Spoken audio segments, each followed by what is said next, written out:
जी investor, कैसे हैं आप सब लोग। मैं आज एक नई वीडियो के साथ आया हूं। कंपनी के नाम के बारे में बाद में बात करेंगे कि कंपनी का नाम क्या है। अभी मैं एक पर्टिकुलर स्पेस में बात करना चाहता हूं, जिस स्पेस में ये कंपनी काम कर रही है। मुझे आने वाले समय में अच्छी ग्रोथ दिखाई देती है कंपनी की। मैं कॉन कॉल के थ्रू जा रहा था तो मुझे ऐसा लगा कि इस कंपनी के बारे में बात करनी चाहिए। But again I am not SEBI registered guy, so it would not be a sell और बाय कॉल। जस्ट मैं अपना जो पॉइंट ऑफ व्यू है वो आपके साथ शेयर करना चाहता हूँ इस वीडियो के थ्रू। तो आप वीडियो में एंड तक बने रहें, और अगर आपको कंटेंट अच्छा लगता है तो आप चैनल को सब्सक्राइब प्लीज़ कर देना, और इस कंटेंट को ज़्यादा से ज़्यादा लोगों के बीच में शेयर भी कर देना फ्रेंड्स। तो अगर मैं बात करूं तो इस कंपनी ने रिटर्न जो बना के दिए हैं, अगर पिछले में एक महीने के रिटर्न की बात करूं तो एवरीबॉडी नोज़ कि अभी तो मार्केट में जो ट्रेंड है वो बहुत डाउन है, और इसने जो है माइनस में ऑलमोस्ट 4.5% का रिटर्न माइनस में बना के दिया है। बट यहीं में अगर एक साल के रिटर्न की बात करूं तो इसने 358% का रिटर्न बना के दिया है, और अगर पिछले 6 महीने की बात करूं तो इसने 86% का रिटर्न बना के दिया है फ्रेंड्स इस कंपनी ने। अब हम बात कर लेते हैं कि इस कंपनी का बिजनेस मॉडल कैसा है। उससे पहले मैं कुछ फाइनेंशियल्स की बात कर लेता हूं। तो 22,953 करोड़ की मार्केट कैप है, ऐसा मेरे को स्क्रीनर पे दिखाई दे रही है। करंट प्राइस 811 रुपये का चलता हुआ। स्टॉक का पी 108 का है। तो आप ये बोलेंगे स्टॉक का पी तो बहुत ज़्यादा, 108 के पी पे ट्रेड कर रही है अगर कंपनी। बुक वैल्यू 40 रुपये की दिखाई दे रही है। डिविडेंड यील्ड 0.02% है। ROC ROE जो है वो अगर मैं बोलूँ तो 18 से 20% की रेंज में घूमते हुए। और अगर हम बात करें इस कंपनी की तो कुछ बेसिक डिटेल्स की बात कर लेते हैं, then we'll go through the con calls, जो कॉन कॉल मैंने अभी पढ़ी है। तो दोस्तों पीजी इलेक्ट्रोप्लास्ट जो है वो कंपनी का नाम तो बता ही दिया मैंने। तो पीजी इलेक्ट्रोप्लास्ट ये कंपनी जो है वो पीजी ग्रुप की जो है वो फ्लैगशिप कंपनी है। 1977 में इन्होंने अपना बिजनेस स्टार्ट किया था, और ये फॉर्मली जो सेटअप हुई थी वो 2003 में हुई थी। Is a leading diversified Indian electronic manufacturing service provider. It specialises in original design manufacturer, जिसको ODM बोलते हैं शॉर्ट में, ओरिजिनल इक्विपमेंट मैन्युफैक्चरर जिसे OEM बोलते हैं, and plastic injection moulding, catering to 50+ leading Indian and global brands को ये cater कर रहे हैं दोस्तों। अगर अब हम इसके बारे में बात कर लें कुछ फाइनेंशियल्स की, तो मैं आपको बता देता हूँ। पहले मैं कुछ कंपैरिजन बताना चाहूँगा आपको कि अगर मैं इस कंपनी के बारे में बात करूँ पीजी इलेक्ट्रोप्लास्ट के कंपैरिजन में, जो मेरे को पीयर्स दिखाई दे रहे हैं स्क्रीनर पे, उसमें केन्स टेक्नोलॉजी आ रहा है, उसमें एम्बर एंटरप्राइज आ रहा है, उसमें जीनस पावर आ रहा है, उसमें एवालॉन टेक्नोलॉजी आ रहा है, उसमें हिंड रेक्टिफायर आ रहा है, उसमें RIR पावर आ रहा है। दोस्तों अगर मैं बात करूँ तो ज़्यादातर के पीईज जो हैं वो 100 या 100 से ऊपर या फिर 90 की रेंज में ट्रेड करते हुए। और अभी मैं डिक्सन टेक का भी देख रहा था, तो डिक्सन का भी जो है वो 100 से ऊपर का पीई है। तो आप ये बोलेंगे कि इस सेक्टर में इसी पीई पे कंपनी ज़्यादातर ट्रेड कर रही हैं। अब अगर मैं ROC की बात कर लूँ तो जो भी मैंने नाम लिए हैं अभी तक, Kaynes, Amber enterprise, Genus power, Avalon tech और हिंड रेक्टिफायर और IIR पावर इलेक्ट्रिक जो भी है, अगर मैं बात करूं तो इस कंपनी का पीई जो है वो RIR पावर के कंपैरिजन में थोड़ा सा कम है। बाकी अदर जितने भी मैंने नाम लिए हैं उन सबसे अच्छा जो इसका ROC है, return on capital employed. Return on capital employed समझना है तो मैंने आपको कई बार आई थिंक बताया नहीं होगा, but return on capital employed भी होता है कि जो कंपनी है वो आपका इक्विटी प्लस जो उसका डेट है उस पैसे को यूटिलाइज करके कितना रिटर्न कमा पा रही है इसके ऊपर। तो दोस्तों अगर हम बात कर लें क्वार्टरली बेसिस पे, तो कंपनी ने जो दिसंबर का ऑपरेटिंग प्रॉफिट है वो 85 करोड़ का ऑपरेटिंग प्रॉफिट दिखाई दे रहा है, और सेल्स जो है वो 968 करोड़ की दिखाई दे रही है फ्रेंड्स। ये तो मैं आपको बता रहा था मंथली बेसिस पे। अगर मैं इसको ईयरली बेसिस पे बात करूं तो ईयरली बेसिस पे मार्च 2011 में जो ऑपरेटिंग प्रॉफिट 28 करोड़ का हुआ करता था, now it became 262 crore. You would say 10 times जो है वो इसकी ऑपरेटिंग प्रॉफिट बढ़ गया है, और सेल्स भी जो है वो 5 टाइम्स के आसपास बढ़ गई है। मार्च 2011 में 424 करोड़ की सेल हुआ करती थी, और अभी ये 2746 करोड़ की सेल दिखाई दे रही है। ये मार्च 24 तक का डेटा मैंने आपको बताया है फ्रेंड्स। EPS में इंक्रीमेंट है। अगर मैं आपको बैलेंस शीट के पार्ट्स पे चला जाऊं तो बैलेंस शीट में मैं देख रहा हूं कि जो रिजर्व है वो ग्रेजुअली इंक्रीज कर रहा है ईयर ऑन ईयर बेसिस पे। बोरोइंग्स भी इंक्रीज हो रही हैं इन्वेस्टमेंट में अगर मैं बात करूं तो फिक्स असेट जो है वहाँ पे भी इंक्रीमेंट दिखाई दे रहा है। तो अगर फिक्स असेट भी बढ़ रही है, that's a big positive for any company. अगर हम बात कर लें एफ की स्टेक जो है तो वो 10.69% से घट के 10.29% हो गई है दिसंबर क्वार्टर में। और अगर मैं डी की स्टेक की बात करूं तो दिसंबर में डी की स्टेक 9.80 से बढ़ के 16.22 हो गई है दोस्तों। तो आप ये बोलेंगे कि ऑलमोस्ट डबल के आसपास स्टेक करने की कोशिश करिए DIA इन दिसंबर क्वार्टर में। और जबकि आप ये जानते हो कि FIIs कॉन्टिन्यूसली स्टेक ज़्यादातर कंपनीज में ट्रिम कर रहे हैं, ओवरऑल सेलिंग FIIs की तरफ से कंटिन्यू है ही।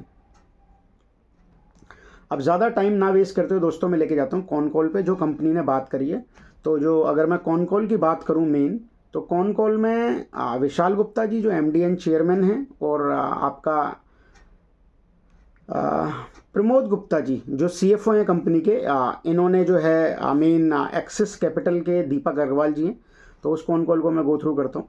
तो पहले हम विशाल गुप्ता जी की थोड़ी सी बात सुन लेते हैं, उन्होंने क्या बोला है। तो उन्होंने बोला है कि PG has reported impressively quarterly profit alongside notable sales growth for the third quarter for this financial year. आपको मैं एक चीज़ बताना चाहूँगा कि थर्ड क्वार्टर में हम बैठे हुए हैं, जब अभी नेक्स्ट क्वार्टर आएगा दोस्तों, फोर्थ क्वार्टर जो होगा, मतलब सॉरी ये फोर्थ क्वार्टर जो होगा आपका जनवरी फरवरी मार्च, तो जब इसके रिजल्ट्स आएंगे दोस्तों, तो ये आप ये मान के चलें कि इस क्वार्टर में अभी जैसा आपको पता है कि गर्मी ग्रेजुअली स्टार्ट हो रही है। और जब अप्रैल मई जून जो क्वार्टर है वहाँ पे जो गर्मी है वो अपने पीक पे होती है। तो जिस बिजनेस मॉडल पे कंपनी काम करती है वहाँ पे इसकी डिमांड बढ़ती हुई दिखाई देगी दोस्तों। तो इन्होंने ये बोला है कि जो रेवेन्यू है कंपनी का, ऑपरेटिंग रेवेन्यू, वो 82% से बढ़ के 82% बढ़ा है। और 967 करोड़ की जो है सेल करी है इसने प्रोडक्ट बिजनेस में, और accounting for around 69% of these revenue. तो जो प्रोडक्ट बिजनेस है वहाँ से मेन रेवेन्यू इनको जनरेट होता है। उसके बाद अगर ये बात कर लें एडिशनली, तो इन्होंने बोला है कि EBITDA जो है earning before interest tax and depreciation amortisation, वहाँ पे भी 97% की ग्रोथ दिखाई दे रही है। वहाँ पे 92 करोड़ का EBITDA है। नेट प्रॉफिट सर्ज हुआ है 110% से 40 करोड़ का जो प्रॉफिट है वो इनको दिखाई दे रहा है। तो अगर हम बात करें तो revenue generated from this division reached 2017 crore, reflecting a remarkable growth rate of 1 to 6%। तो 100% से ज़्यादा की ग्रोथ इनको यहाँ पे दिखाई दे रही है दोस्तों। अगर हम बात करें तो बेसिकली ये कंपनी जो मेजोरिटी में काम करती है उसमें आपका AC आता है और उसके बाद आपका वॉशिंग मशीन आता है। अगर ये रूम एयर कंडीशनर सेगमेंट में बात करें तो इन्होंने 1636 करोड़ का रेवेन्यू है, जहाँ पे ग्रोथ 154% की मानते हैं। तो दोस्तों आप ये कहोगे कि 1.5 गुना जो है वो ग्रोथ दिखाई दी है इनको। उसके बाद अगर वॉशिंग मशीन सेगमेंट की बात करें तो इन्होंने बोला है कि 49% की ग्रोथ इनको ईयर ऑन ईयर बेसिस पे यहाँ पे भी दिखाई देती है। और प्लस जो है जो कूलर सेगमेंट है वहाँ पे भी ये कुछ काम करते हैं, वहाँ पे भी 1 to 7% की ग्रोथ इनको दिखाई दे रही है compare to the last year. तो अगर आप देखेंगे तो 100% मतलब वॉशिंग मशीन जो है वहाँ पे 49% की ग्रोथ है। अदरवाइज AC और कूलर सेगमेंट में इनको 100+ % से ज़्यादा की ग्रोथ दिखाई दे रही है। ये एक कंपनी के लिए बहुत ही अच्छी ग्रोथ मानी जाएगी। आप अपने एडवाइज़र से चेक कर लेना, या आप फाइनेंशियली अगर आप एबल हैं अंडरस्टैंड करने में डेटा को, तो आपको पता चलेगा कि इसकी किस प्रकार की ग्रोथ की मैं बात कर रहा हूँ, जिस कंपनी के बारे में हम बात कर रहे हैं। ठीक है दोस्तों। अब उसके बाद अगर हम बात करें तो इन्होंने जो है गाइडेंस को भी बढ़ाया है, और इन्होंने ये बोला है कि जो 137 करोड़ का प्रॉफिट है, जो इन्होंने नेट प्रॉफिट की गाइडेंस दी है, जो 137 करोड़ का प्रॉफिट था ये 280 करोड़ के प्रॉफिट पे उसको ले जाएंगे। और आपका जो 1668 करोड़ का अगर मैं बात करूं which includes washing machine, room air conditioner and air cooler, is expected to grow by 98% rising from 1668 crore in FY24 to 3300 crore. तो अगर मैं बात करूं तो 3300 करोड़ के पास ये रेवेन्यू ले जाने की बात कर रहे हैं।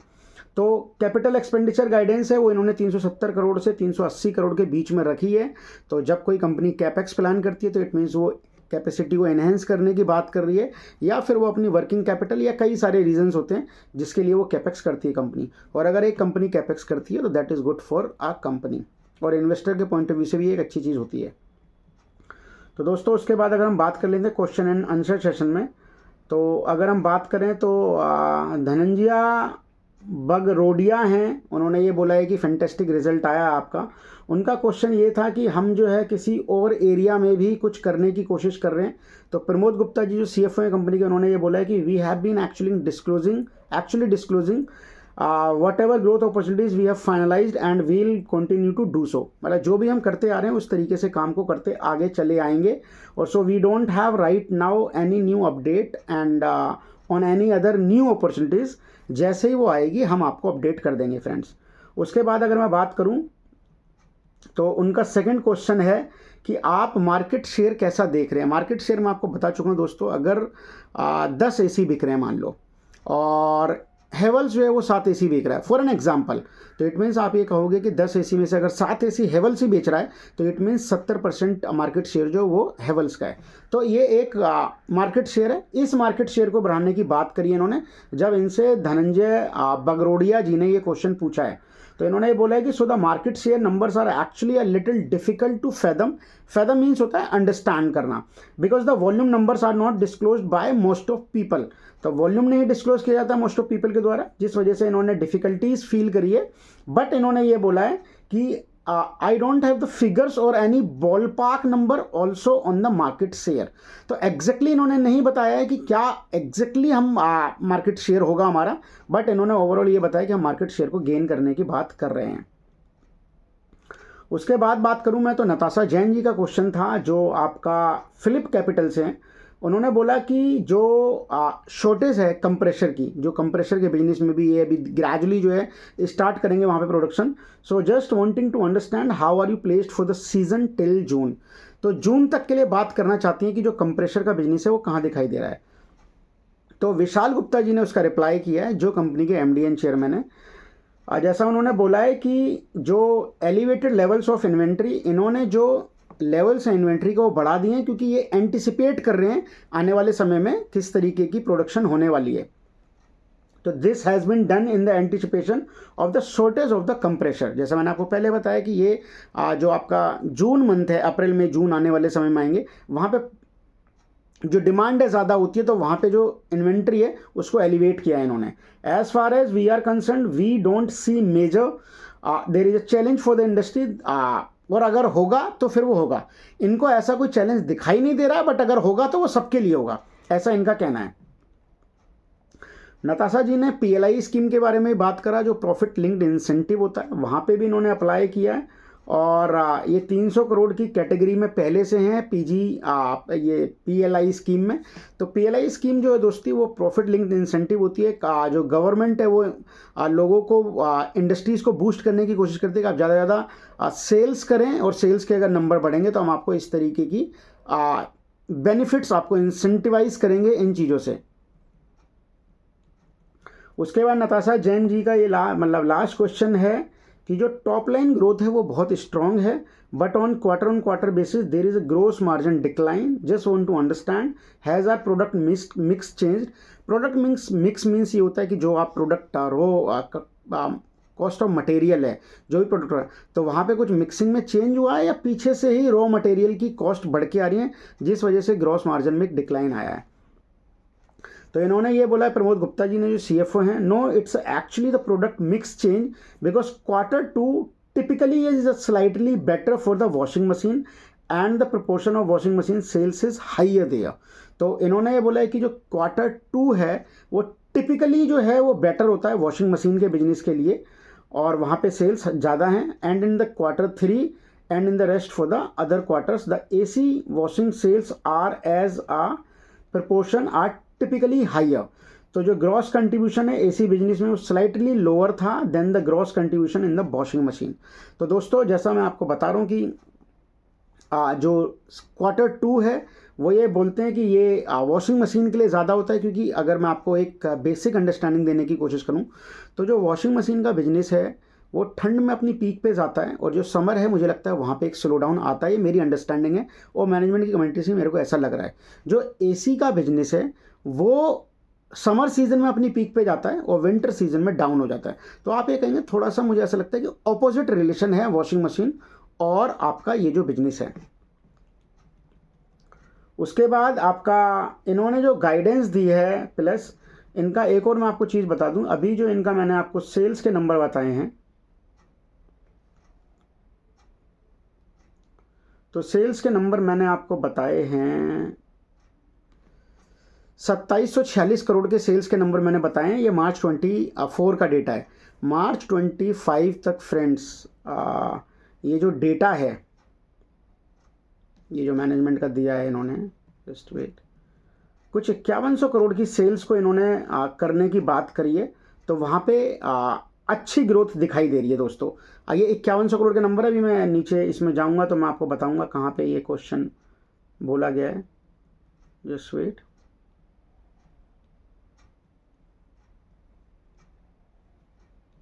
सॉरी, ऐसा बोला है मैनेजमेंट ने, मैंने हाईलाइट नहीं कर पाया उस पर्टिकुलर चीज़ को।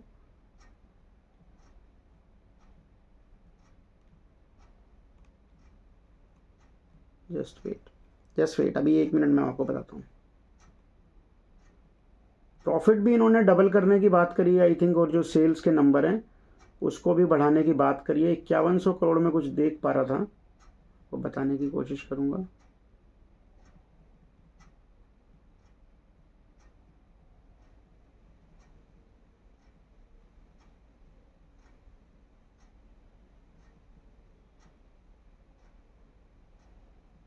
हाँ, 5100 करोड़ इन्होंने सेल्स के नंबर्स की बात करी है।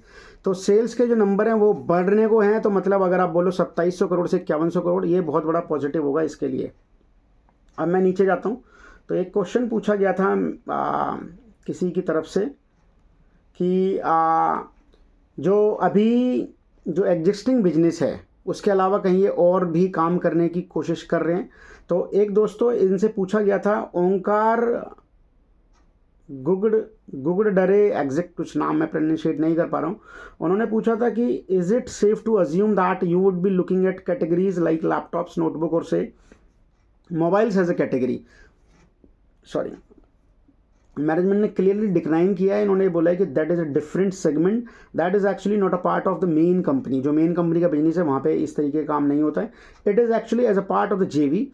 जो गुडवर्थ इलेक्ट्रॉनिक है वहाँ पे इन्होंने एक जेवी करी है, तो वहाँ पे ये पार्ट कवर हो सकता है। बट अभी जो है laptop, tablets will be coming in Goodworth Electronics there. we haven't had any major breakthrough yet।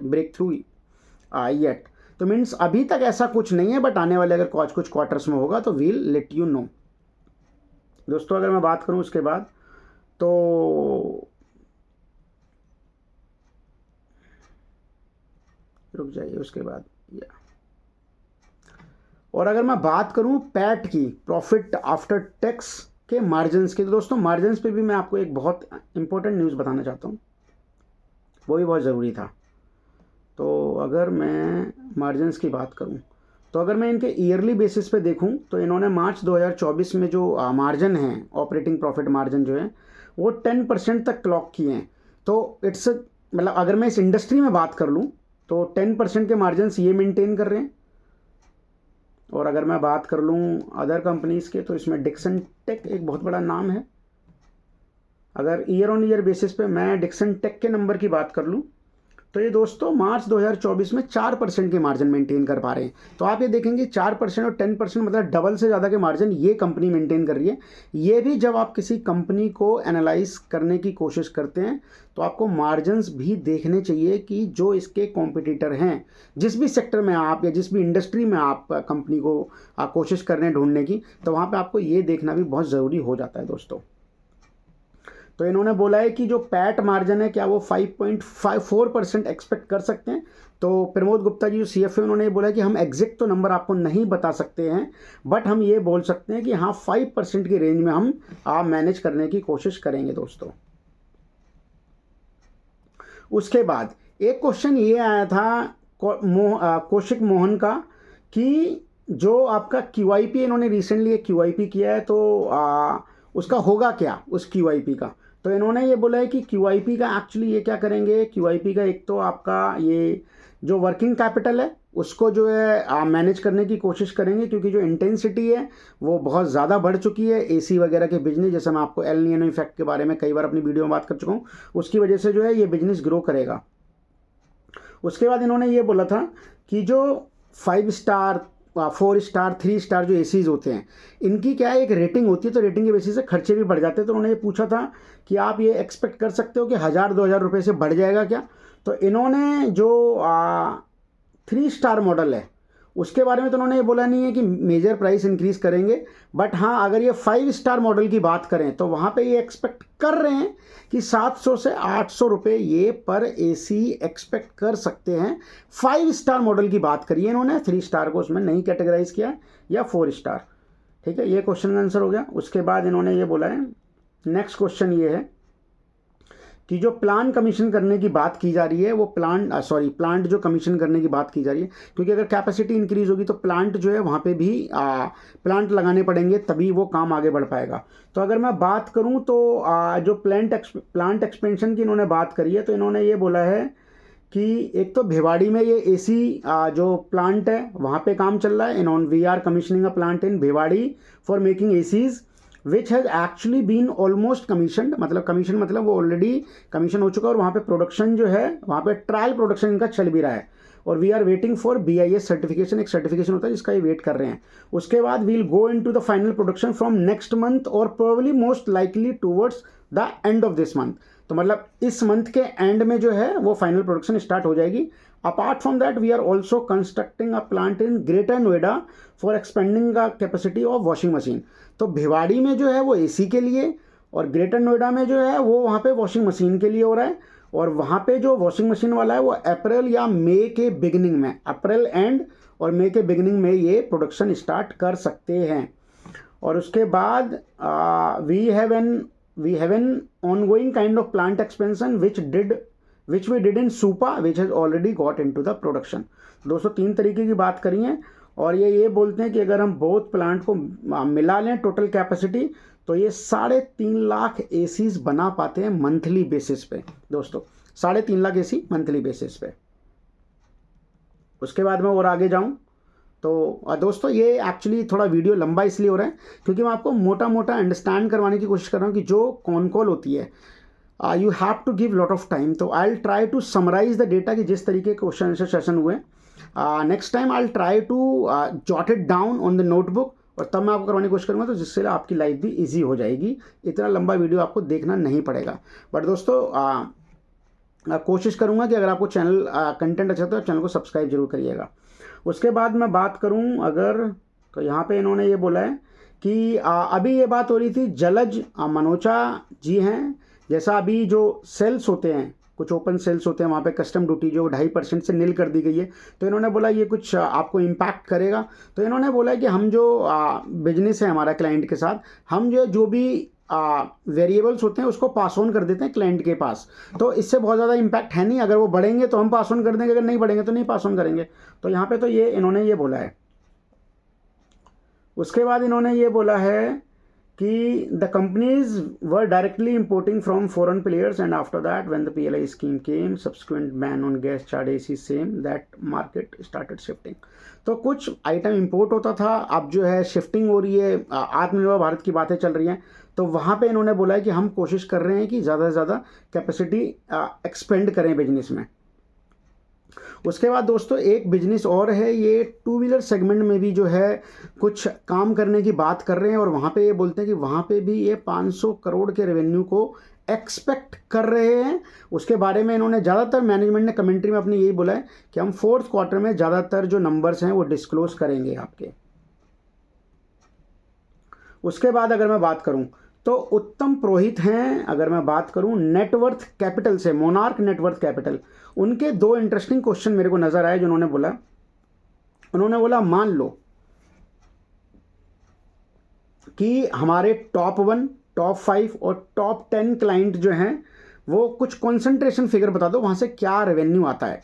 तो मैनेजमेंट ने ये बोला है कि नंबर्स तो हम शेयर नहीं करते, लेकिन हम वैसे आपको बता सकते हैं कि जो टॉप 5 क्लाइंट हैं both AC and washing machine, वो 50 से 60% का रेवेन्यू जनरेट करते हैं।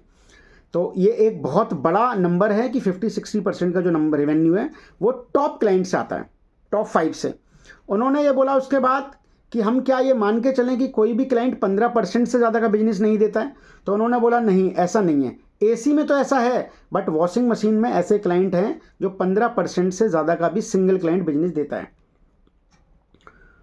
उसके बाद अगर हम बात करें दोस्तों, तो अगर ये आपका एक क्वेश्चन है, washing machine we also showed a very strong growth in the fourth quarter because of the last year के बेस के बेसिस पे फोर्थ क्वार्टर में जो आपका क्वार्टर है वहाँ पे स्ट्रॉन्ग ग्रोथ देखते हैं। उसके बाद अगर मैं बात करूँ तो we are expecting a very significant growth on a full year basis of almost close to more than 100% probably in the AC this year. तो 100% से ज़्यादा की ग्रोथ देखते हैं इस साल में एसी बिजनेस में। दैट्स अ बिग मतलब बिग नंबर जो ये बता रहे हैं मैनेजमेंट की साइड से। उसके बाद अगर हम बात करें तो कलश जी का क्वेश्चन ये है कि I wanted to know IDU ODU mix. अब मैं आपको बता देता हूँ आईडीयू और ओडीयू क्या होता है। जब आप स्प्लिट एसी खरीदते हैं तो उसमें एक इंडोर यूनिट होती है और एक आउटडोर यूनिट होती है। उसके बारे में नंबर पूछ रहे हैं कि क्या क्या आप करते हैं। तो इन्होंने बोला है कि हमने जो है एब्सोल्यूट टर्म में इन्होंने जो है स्टॉप कर दिए हैं वो नंबर बताना। अभी इन्होंने कंप्लीट जो है वो बताए हैं। तो अभी ये फुल सॉल्यूशन देने की बात कर रहे हैं, ये इंडोर और आउटडोर की बात नहीं कर रहे हैं दोस्तों। उसके बाद एक और क्वेश्चन था जो इंटरेस्टिंग था, मैं आपको बताने की कोशिश करूंगा। एक क्वेश्चन पूछा गया है मोहन कौशिक की साइड से। उन्होंने ये बोला है, कौशिक मोहन नाम है इनका, कि अगर 10 एसी बेचे जा रहे हैं तो हम क्या एक्सपेक्ट करें कि पीजी इलेक्ट्रोप्लास्ट जो कंपनी है वो कितने बेच रही है।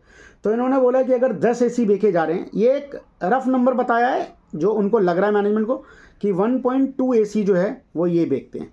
तो अगर मैं बात करूं 10 एसी बिक रहे हैं और 1.2 ये बेच रहे हैं, तो अगर मैं बात करूं ऐसे तो ये जो है 10% के आसपास का मार्केट शेयर इनके पास है। उसके बाद अगर मैं बात करूं, अगर ये वॉशिंग मशीन की बात करें तो वॉशिंग मशीन में अगर 10 वॉशिंग मशीन बेची जा रही हैं तो पीजी इलेक्ट्रोप्लास्ट एक मशीन बेच रहा है। तो इट मीन्स यहाँ पे भी 10% का ही मार्केट शेयर है इनका, और ये आने वाले समय में इसको बढ़ाने की कोशिश कर रहे हैं फ्रेंड्स। तो ये पीजी इलेक्ट्रोप्लास्ट की तरफ से मैनेजमेंट की कॉल थी, जिसके बारे में मैंने कोशिश करी है कि आपको बताने की कोशिश करूं। मैंने पीजीएल के आपको 1 साल के ये भी बता दिया है कि 358% का रिटर्न दिया है पिछले 1 साल में। I am not SEBI registered guy. तो अगेन आप जो है मैनेजमेंट की कमेंट्री के बेसिस पे केवल ना जाएं, अपना एडवाइज़र जो है आपका उससे बात कर लें। और जैसा मैंने आपको बताया कि अगर मैं पीई की बात कर लूँ या आपका पीई की बात कर लूँ या आपका मार्जिन्स की बात कर लूँ, तो ये उसमें बेहतर परफॉर्म करता हुआ पीजी इलेक्ट्रोप्लास्ट। तो दोस्तों यही मैं अपने शब्दों को विराम दूंगा, और अगर आपको कंटेंट अच्छा लगता है तो आप चैनल को प्लीज़ सब्सक्राइब करिए और लाइक करिए ज़्यादा से ज़्यादा। धन्यवाद। यही मैं अपने शब्दों को विराम देता हूँ फ्रेंड्स। Thanks a lot.